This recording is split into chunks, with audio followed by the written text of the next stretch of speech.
Praise the Lord. आप सभी मसीही भाई बहनों को मेरा सलाम। आज का वचन मैं लेकर आई हूँ जो पाया जाता है मत्ती रचित सुसमाचार उसका 28वां अध्याय 12 और 13 वचन। तब उन्होंने पुरनियों के साथ इकट्ठे होकर सम्मति की और सिपाहियों को बहुत चांदी देकर कहा, यह कहना कि रात को जब हम सो रहे थे तो उसके चेले आकर उसे चुरा ले गए। आइए हम इस वचन पर मनन करते हैं। प्रभु यीशु जैसे ही मृतकों में से जी उठे, उनके शत्रु इस आश्चर्य कर्म को सामान्य घटना बताने के लिए एक जाल बुनने लगे। उस समय वे जिस सर्वोत्तम झूठ को गढ़ पाए वह यह था कि रात को चेले आकर प्रभु यीशु के शरीर को चुराकर ले गए। मूर्छा की धारणा जो कहती है कि प्रभु यीशु मसीह वास्तव में नहीं मरे थे परंतु सिर्फ मूर्छित हुए थे, यह धारणा अनेक शताब्दियों तक नहीं उभर पाई थी। चोरी की धारणा में अनेक कमियां हैं और इस धारणा पर अनेक प्रश्न उठाए जा सकते हैं जिसका उत्तर इसके समर्थकों के पास नहीं है। उदाहरण के लिए महायाजक और पुरनियों ने रखवालों द्वारा कब्र के खाली होने के बारे में दी गई मूल जानकारी पर प्रश्न क्यों नहीं उठाया। उन्होंने इसे सत्य मान लिया और हड़बड़ी में उन्होंने एक स्पष्टीकरण गढ़ लिया कि यह सब कुछ कैसे हुआ। जब रखवालों को पहरेदारी के लिए रखा गया था तो वे सो क्यों रहे थे?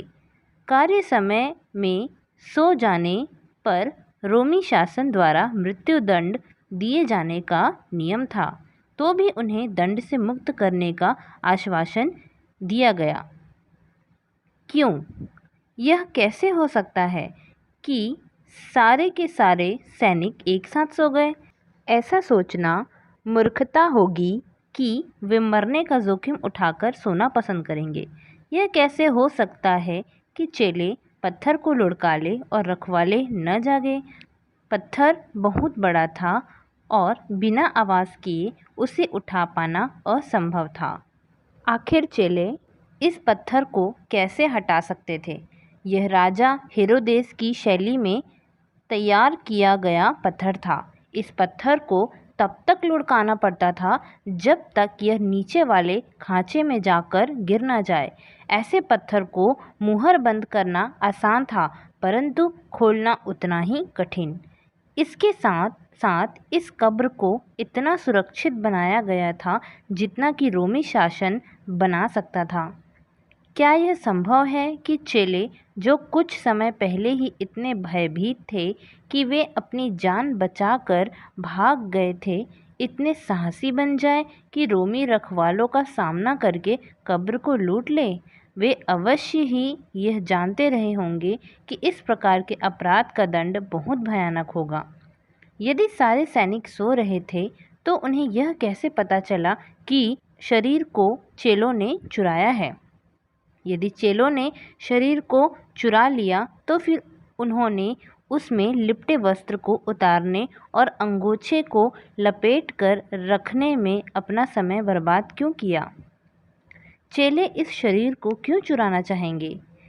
इसका कोई कारण समझ में नहीं आता। वास्तव में जब चेलों को पता चला कि प्रभु यीशु मृतकों में से जी उठे हैं तब वे तो आश्चर्य और संदेह करने लगे थे। अंतिम बात, क्या चेले जो इतने सम्माननीय लोग थे आगे बढ़कर एक ऐसे पुनरुत्थान का प्रचार करने का जोखिम उठाते जिसके बारे में वे जानते हो कि यह झूठ है? पॉल लिटिल ने कहा है, लोग ऐसी चीज़ के लिए अपनी जान नहीं देंगे जिसके बारे में वे जानते हों कि यह झूठ है। वे सच में मानते थे कि प्रभु यीशु जी उठे हैं। प्रभु जी उठे हैं, वे सचमुच जी उठे हैं। आशा करती हूँ आज का ये वचन आप लोगों को समझ में आया होगा और इस वचन के द्वारा आप लोगों को बहुतायत की आशीष मिले। धन्यवाद।